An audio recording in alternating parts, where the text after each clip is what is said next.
Hi, everyone. Welcome to this week's Playdate. We're reading 3 shorter pieces today. The first is an excerpt from Midnight Candy, a play in development by Larissa Heichel, our first COVID-inspired piece, along with Redo Wrote You by Jonathan Morant and Anak by Joanne Roberts. Let's meet our readers.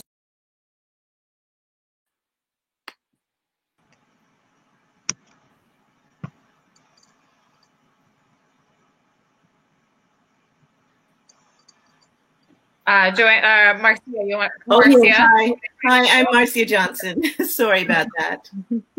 Hi, I'm Joanne Roberts. Hi, I'm Annika Sandhu. Hi, I'm Kaylee Eyre. First up, we're reading Midnight Candy by Larissa Heichel. I'll be reading for Phlox. I'll be reading for Maybelle and Renata. I'll be reading for Noor and Katie. I'll be reading stage directions and Devin. This is Midnight Candy by Larissa Heichel.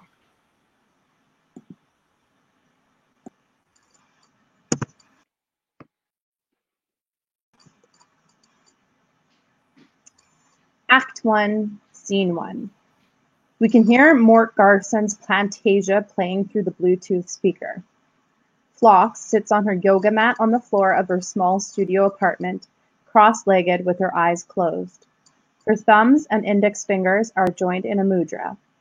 A computer voice crackles out from a tiny Bluetooth speaker next to her. Lengthen the crown of your head towards the sky. Phlox obeys, inhaling loudly. Let us, together, chant the sound of Om. Om. The sound of Om is the sound of the universe. The sound of Om is the original sound of the first echo when the universe was created and the light came on. Phlox fidgets and fools around, tightening her ponytail and smoothing her t-shirt fabric. Once we are fully relaxed and in the flow of the vibrations of the universe, we will begin a list of gratitude. You may write down, verbalize, or simply tune in to what you are grateful for in the present moment. I'm grateful I don't have to go out. I hate people. No one understands how tough it is for me as an introvert. I'm actually grateful for this global crisis and quarantine situation. What is there to go out for? The city is dirty and dangerous, and the sidewalk is full of cracks.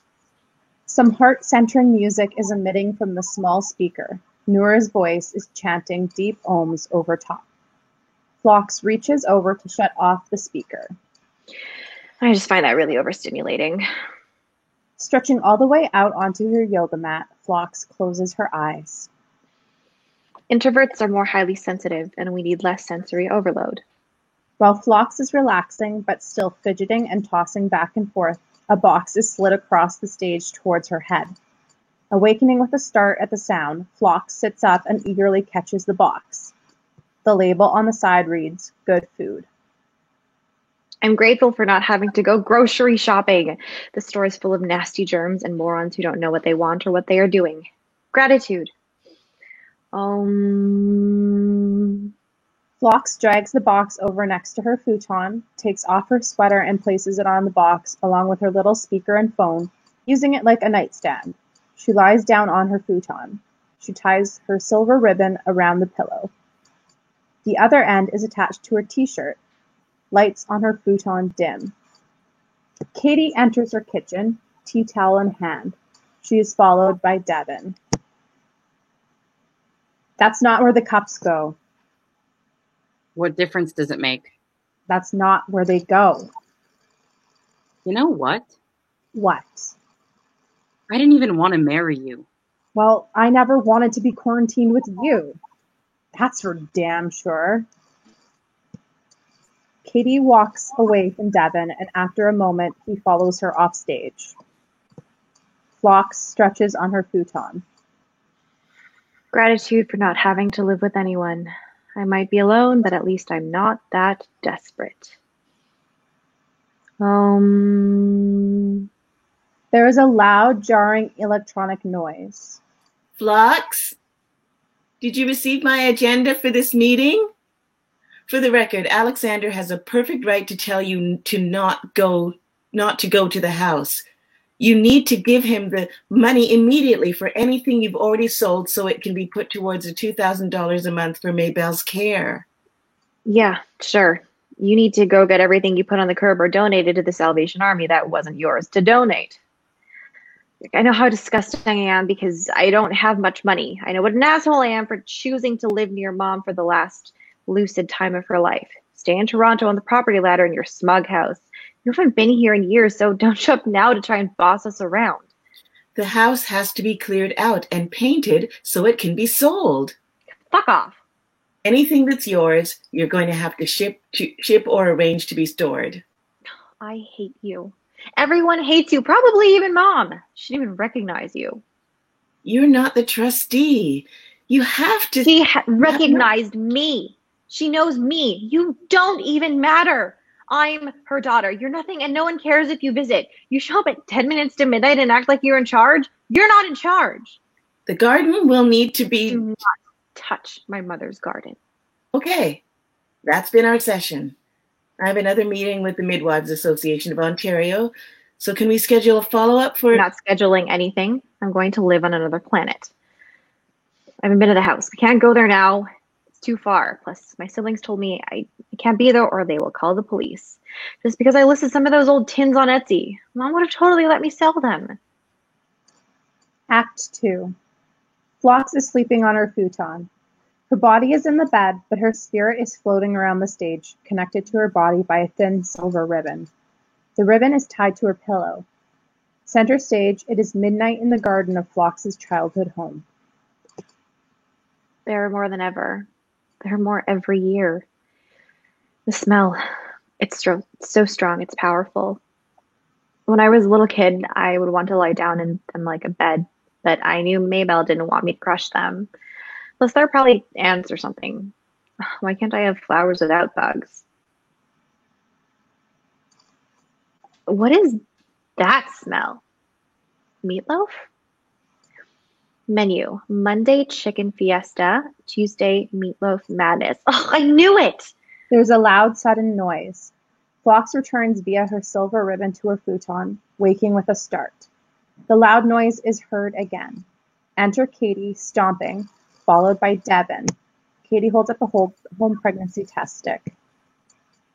No. Let me see. Let me see it. What? It's positive? Get away from me. Don't touch me. Fine. I don't want to touch you. Leave. Take your zygote with you. I knew you didn't love us. I do love you. You don't. You don't want us. You never wanted to marry me. Sweetheart, it's going to be okay. We are going to be fine. Someone needs to invent a good food box for babies. We can't even go out to buy things for our baby. Well, breastfeeding is... I am not breastfeeding anyone, so forget that right now. Katie runs off stage, and after a moment, Devin follows. Phlox shifts on her futon. Totally. Quit asking her to feed the baby. Is Devin ever a jerk? I am glad I dodged that bullet. I did resent it when she moved into our apartment after I came across the street, but if there's one thing I've noticed about social distancing, it's the lack of loser ex-boyfriends. What I really need to do is leave Wolseley. Phlox sits up on her futon and turns on the Bluetooth speaker. Crackling comes out of it. Welcome to today's meditation. Please sit comfortably in a position that allows you to elongate your spine. Is it okay if I just lie down for this one? Things have been a bit stressful. Breathe in and out through the nose. Yeah, don't mind if I do. All I hear about are people making masks, but I can't stand having anything on my face. I'd rather stay in, though I'm feeling a little stir crazy. It's a weird phrase, huh? Stir crazy. What does it mean? I feel stirred up inside, but am I crazy from stirring, or do I feel crazy so I'm all stirred up? Let's relax. Those masks are clogging sewers already. And the fabric ones are going to be in boxes at the Goodwill this time next year in all their wasted resource glory. Why can't people just stay away from each other? It's healthier in every respect. It's not just physical distancing, it's mental distancing. And it's got to be good for everyone. I get it. A long time before I relax. My sister called today. I get it. I have 4 sisters and they all live in the same house as me. Still, Isn't that usual in your country? I don't know any other houses in Charleswood with 5 daughters. You're not in India?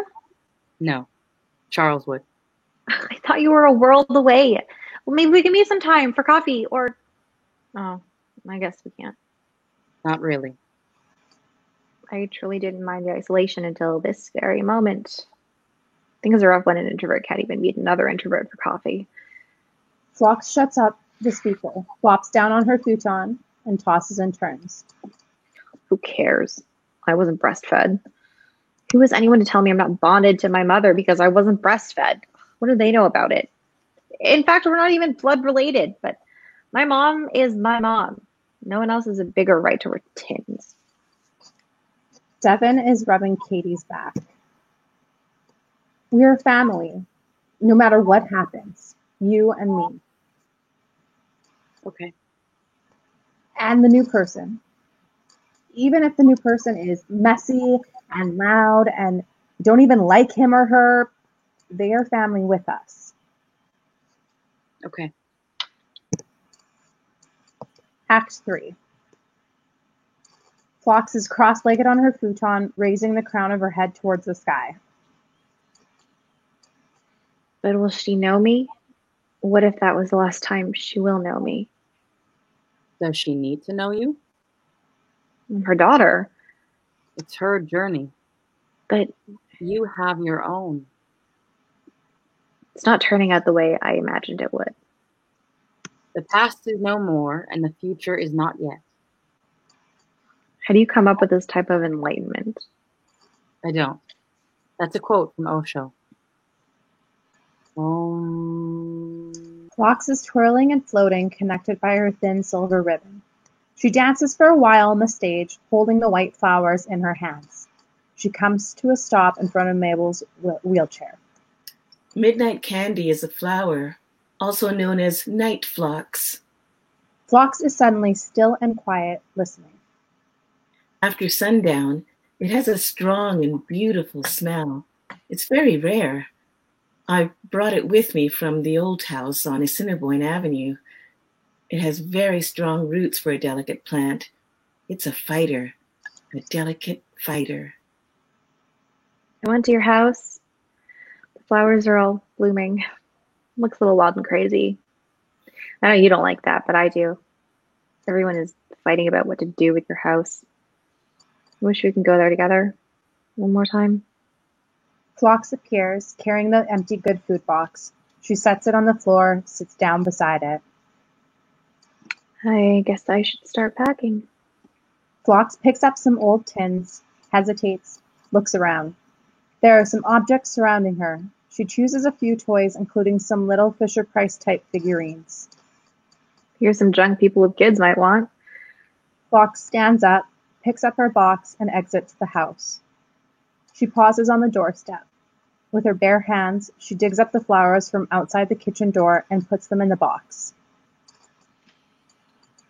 I guess I have everything I need. Blackout.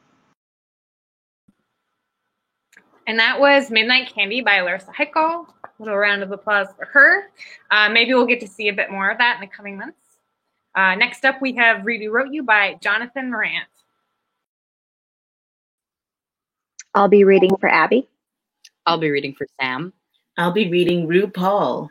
I'll be reading stage directions.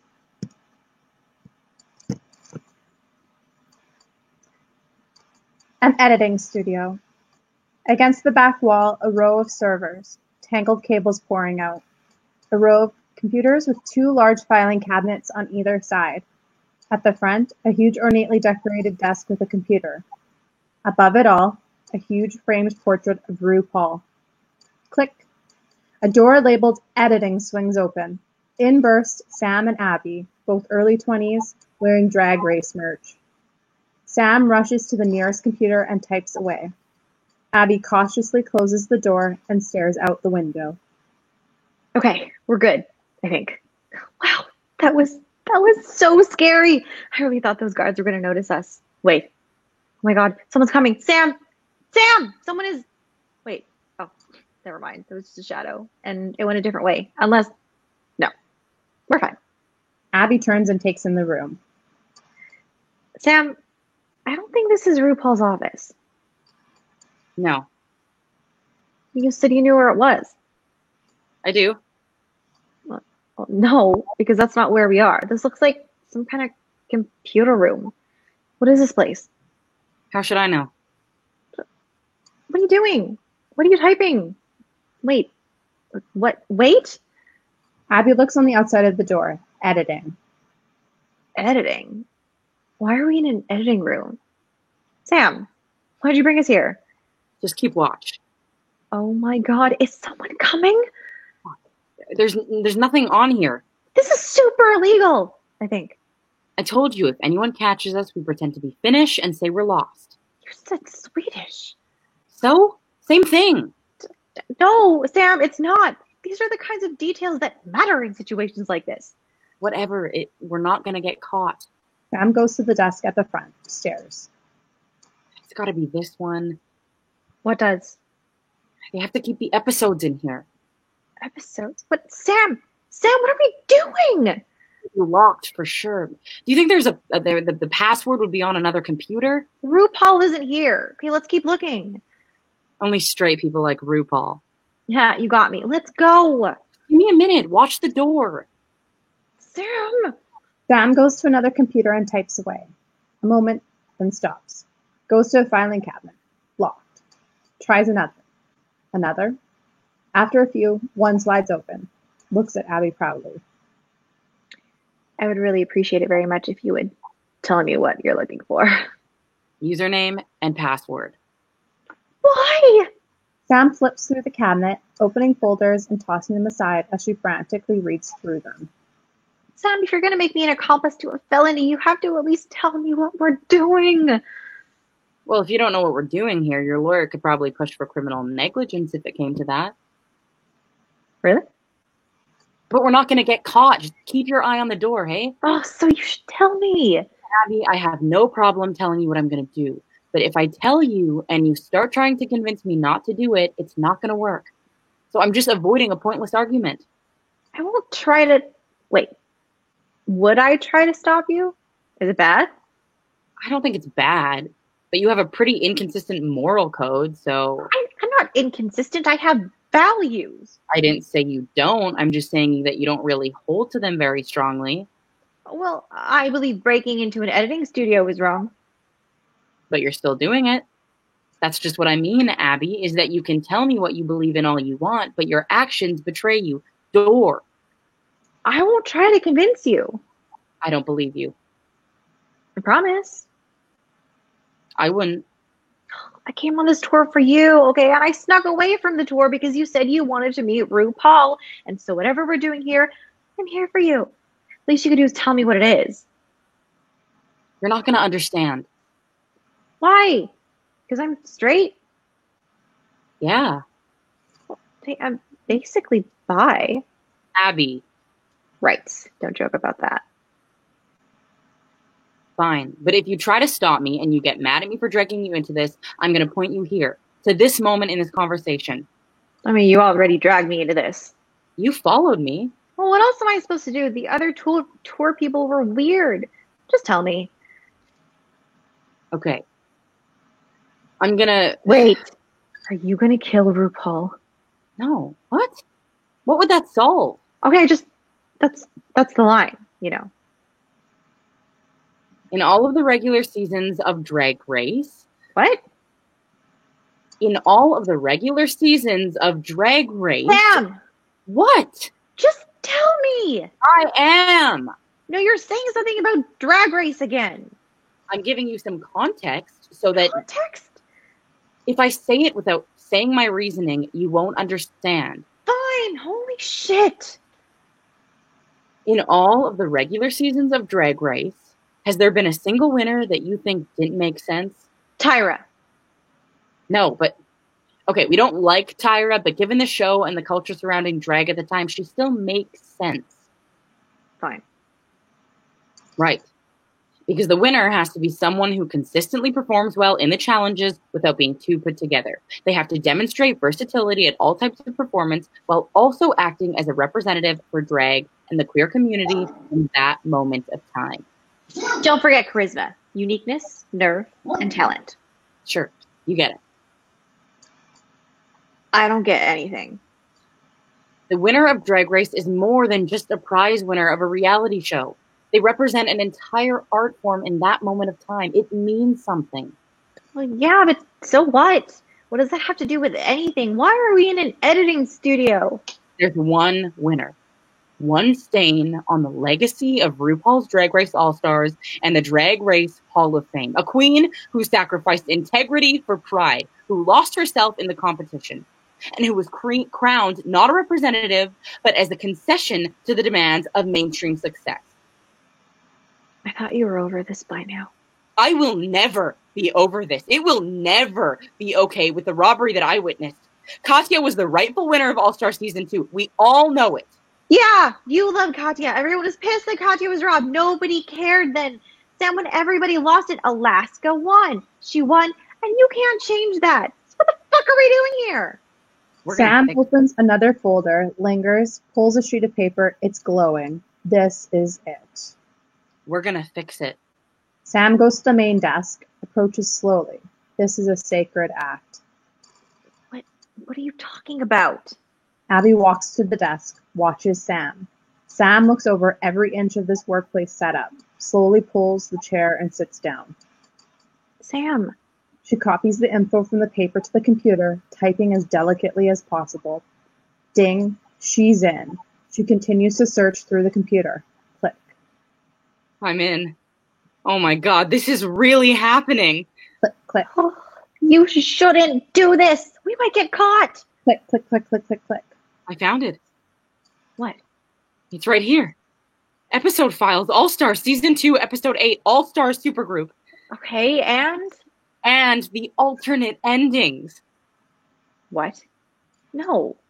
They delete those. They're right here. Look, Katya won. Filmed and everything. But it's... No, Sam, no, you can't edit the episode. Why not? Look, here's Alaska winning. It's the same thing. 4 alternate endings for whatever the producers decide. But wait, 4? Oh my God, they shot an ending where Roxy wins? Yeah, and now That is so funny. Do you think Rue was like, Roxy, want to do just one pick? I don't know. I'm not here for Roxy. We could make Roxy win. That'd be hilarious. This isn't about being funny. This is about what's right. Okay, Sam, we can't actually do this. Yeah, we can.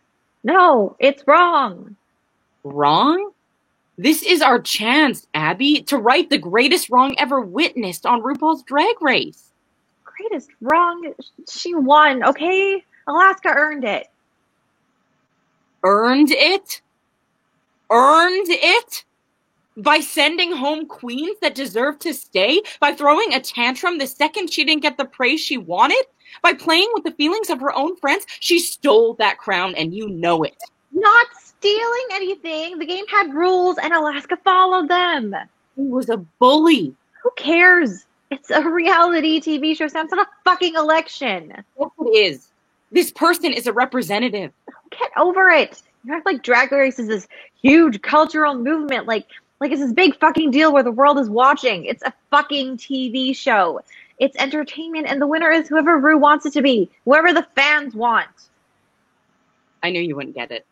Oh, I don't? Sam, I've been mad about winners. It's frustrating, but it's just TV. No, it's not. Oh, come on. It's more than that.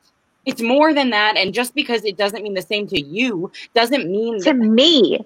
Why, Sam, why don't I get it? You just don't. I'm straight, so I can't have any sort of opinion on gay people. Yeah, you fucking can't, actually.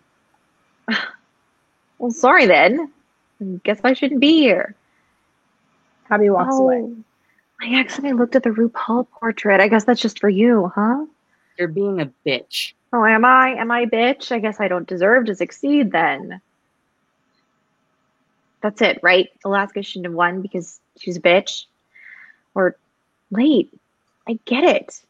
I get it now. Oh, do you?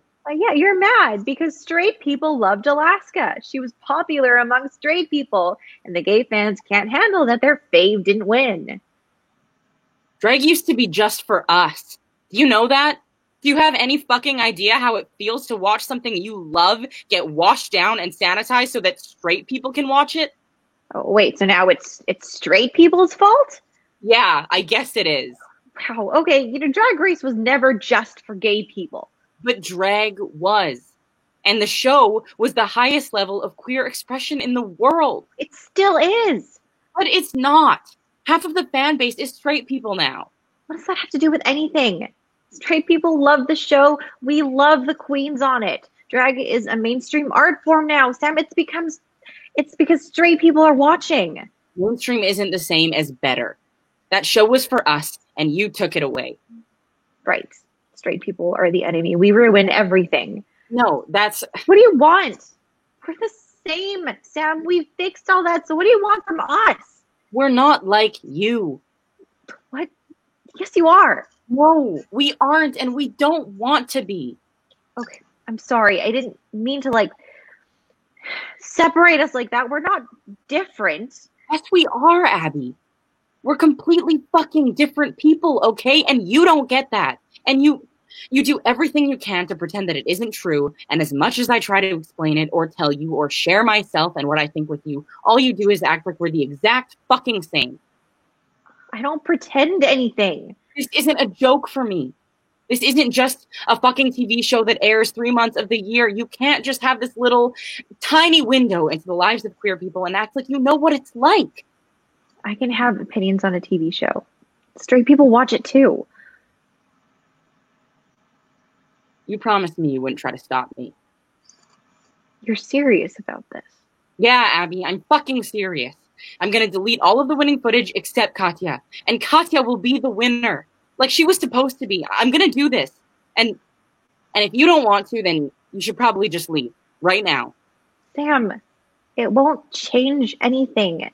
The studio will say they were hacked. The real episode will stay up on Netflix and everywhere else. They can probably recover it even. No, I'll take the computer with me. I'll burn it. They probably have backups anyway. It doesn't matter. I'll upload it. I'll show everyone. Alaska will make a statement. RuPaul will make a statement. Sam, Katya will make a statement. I know. She'll be grateful. No, she won't. She'll say it was wrong. She'll say that whoever did it was crazy and that she condemns this sort of behavior. I'm not crazy. I know. But that's what people will say. I'm not. I know it's just a TV show. I know that it doesn't matter. Katya is a rich and famous and happy, and she doesn't need to win All Stars 2 to be happy. But I need it. I needed it. I needed Katya to win. That whole season, I saw Alaska bully people and do whatever she could to get to the top, and it wasn't her. Sure, she's bitchy, but she was cool, you know? And then she went on to All Stars 2, and it just didn't feel like she was being herself. I guess I never really thought of that. Katya didn't filter herself for her fans. Katya was a mess. She's a traumatized, anxious addict who overcame so much to get where she is now, and she never shied away from that. I wanted to believe that someone like that could do anything, that someone like me could win. The winner should represent the queer community. I just thought that's what mattered in the end, that RuPaul would choose the queen that we wanted, that represented us, even if straight people wouldn't understand. But I should have known. I should have known that if we want to be successful, if we want the world to accept us, we have to be what you want from us. You don't have to pretend, at least not to me anymore, and I won't either. I'm crazy. You're right.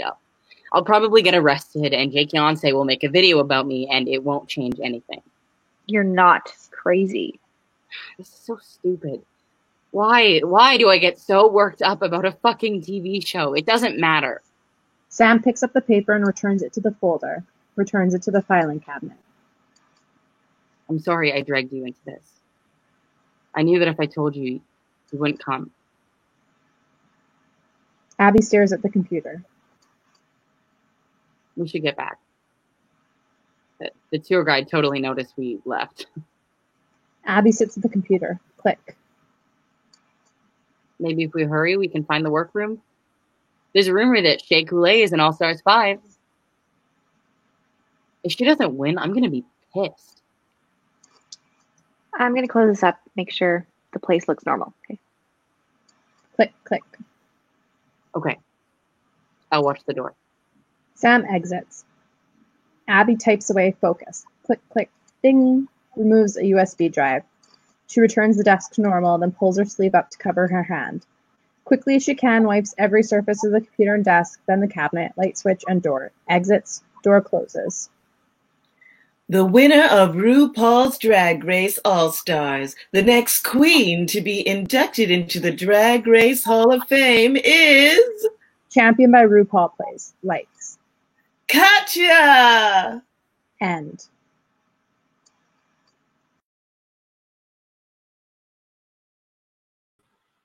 Great job, everyone. Thanks to Jonathan Morant for that lovely little piece of queer theater. Last up, we have Anak by our very own Joanne Roberts. I'll be reading Mia. I'll be reading Jane. I'll be reading stage directions.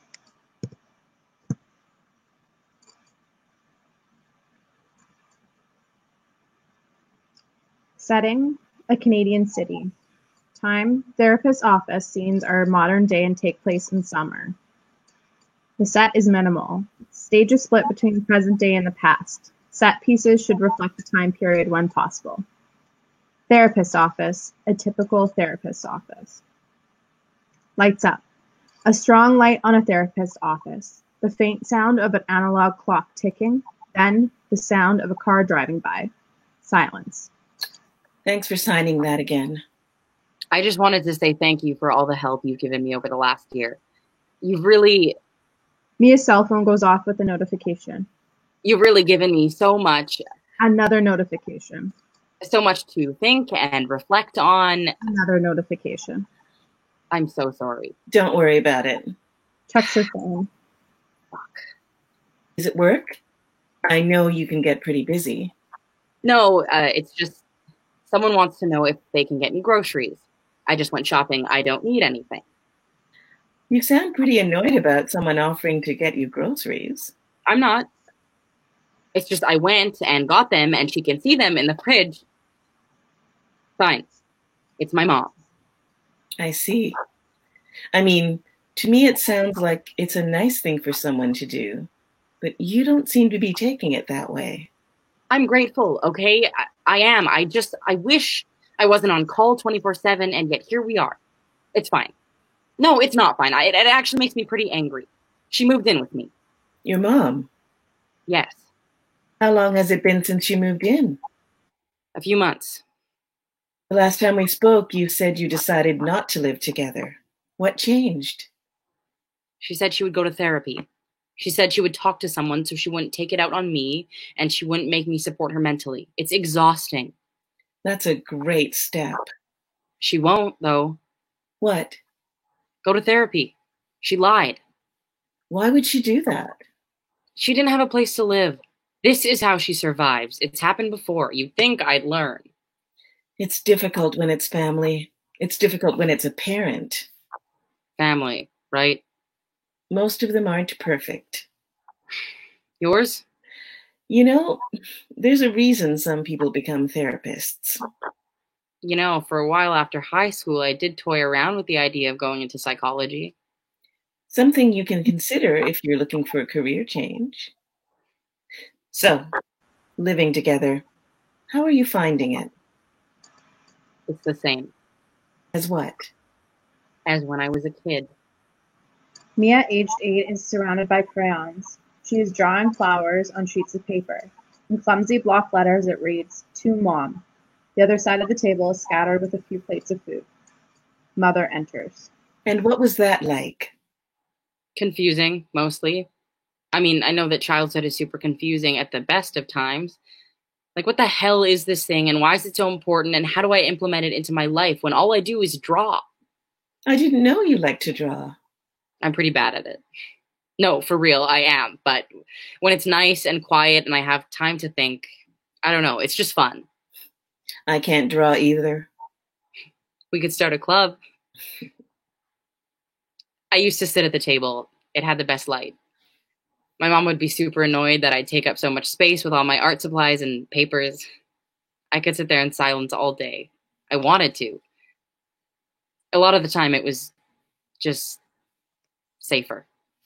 What do you mean by safer? If I just focused on my drawings, I didn't have to focus on what was going on around me. And what was going on around you? Chaos, a lot of yelling and screaming. Sometimes it was directed towards me and sometimes it wasn't. I could pretend I was too focused to hear. Eventually I learned how to draw everything out. Drown everything out. One time I worked all day on this stupid little drawing of, I don't know, roses, I think, because it was the prettiest flower and you only gave them to someone you loved. Red ones, of course. So I drew them for her. The entire time she was telling me to eat dinner, but all I wanted to do was finish this drawing of flowers so I could give them to her. Maybe then she wouldn't be so angry all the time. When I was finished, I chased her around the kitchen for what seemed like hours, just begging her to take this drawing I made for her, but she didn't. Eventually, I just gave up and sat down to eat, but when I did, all the plates of food were gone. I didn't notice her putting them away, and then she yelled at me for taking too long to sit down, and it was too late to eat. Light switched to therapist's office. You just wanted to give her a drawing. That sounds awful. She used to do things like that. Take away something from me because I didn't do exactly what she wanted when she wanted it done. I would feel so bad for making her angry. But after stuff like that would happen, she'd always buy me something. I don't know, maybe she felt bad, but it was confusing. Like, you just made me angry, but here's a shiny new expensive thing to make you happy? Oh my God. What if she was trying to train me like some kind of pet? You're her daughter. Technically, but she's never loved me like one. It doesn't sound like it to you? I don't know. I've never met your mom. Sometimes people have difficulties expressing themselves. You're a very open person. Yeah, now. Some people aren't like that. She said she was going to call someone and get help. She promised. And then she's going to let me down. She does that. Mia's phone goes off with a notification. Then another. Guess who? Are you going to check it? I have to. Do you? Yes. Otherwise Mia's phone goes off with a notification. that happens. She bought me a bunch of groceries, mostly snacks and chocolate. I told her before I left this morning that I didn't want anything if she went out. Would she have gotten you food even if you didn't answer her messages? Yeah, probably. So why answer them? Because I live with her. And it's easier just to answer them than deal with the fallout of not answering them. what's the fallout like? Exactly what I described. She'll take something away from me that she thinks I want or need. Like, if I ask her to grab me something the next time she's grocery shopping, she'll probably snap at me and tell me she doesn't have time to go. And then you'll go. Yep. And then a few days later, she'll come back with more groceries and a gift that I didn't want or need. You seem to know the routine pretty well. I mean, I'm a slow learner sometimes, but eventually everyone learns, don't they? Well, not quite everyone. Noted. What kind of gifts would she buy you? Oh, always expensive. Always designer. Well, that sounds extravagant. And really nice. Can't say I complain much. I didn't understand Louis Vuitton purses until she got me my first one. Now I'm hooked. What an awful problem to have. For my wallet, yeah. I don't need to tell you to shop responsibly, right? No. Yes. Well, maybe. I'm not perfect. Sometimes I splurge. I've had a bag for years now. It's just functional. And I'm not judging. I hope not. This is supposed to be a safe space, you know? You don't ever judge your clients sometimes? That's not my job. So if you ask me, Mia, how do you cope with difficult feelings? And I say, drive to the mall with my credit card. You're not going to judge me? No. For real? I might remind you that there are other less destructive coping mechanisms available. But Louis Vuitton. Mia, age 16, sits at the table doing homework. Mother enters. I can imagine. And I'll wait with bated breath to hear the story at our next session. Well, I can't wait to tell you. I've always had nice things. Like, I remember having this glue stick that was blue, but it dried clear. That was a huge thing in elementary school. The glue stick was cool, so I was cool while I had the glue stick. And then in high school, I had these designer bags. You don't look like you enjoyed it. Having designer things? It was the shit. But I got my first job when I was 14. You know, typical teenager working fast food. And all of a sudden, I had this financial freedom. I bought my first iPod all by myself, and then I got another one. I was independent. For a teenager, that's pretty cool. And then my mom asked for money. What for? Bills. That's what she said. So I started giving her some paychecks here and there, and she said she would pay me back. I hope she did. She'd surprise me with a new bag, a new wallet, something new later on in the week after she borrowed money from me. And I'd try and act super excited to have this new thing that I didn't ask for and didn't really want. Then I'd ask her when I could expect her to pay me back, and she'd point at whatever she bought me and say, that's it. I couldn't argue, or she'd go on about how she couldn't return it and I wasn't grateful and how she spent so long shopping for something I'd like. I just have to cut my losses. There's this air about the space where she likes to pretend she's taking care of me. And like, I guess in a way she is. She buys me things I never get for myself. But really, I'm the one taking care of her. If someone wasn't there, she'd fall apart. I'm just the next sucker who agreed to take her in. Those are some strong words. Too harsh? I didn't say that. I've never met your mom. You know your relationship a lot better than I do. I should have just cut my losses. Meaning? Some people shouldn't have kids. What? I don't know. Loved her from afar or tried to. I don't know. I know it's not my responsibility, but... But what? Who else does she have? Mia's phone goes off with a notification. Mia passed and mother freeze. If she did go to therapy, do you think it would help your situation? Mia's phone goes off with a notification. No, probably not. Why is that? She doesn't understand. She doesn't understand. She doesn't understand. She needs to understand what this is doing to me, and she doesn't. If she doesn't, then she doesn't want to go to therapy. And if she doesn't want to go to therapy, then there's no point in it. Mia's phone goes off with a notification. Your phone. I know. 3 guesses. Except you'll probably only need one. Are you going to get that? Mia? Lights out.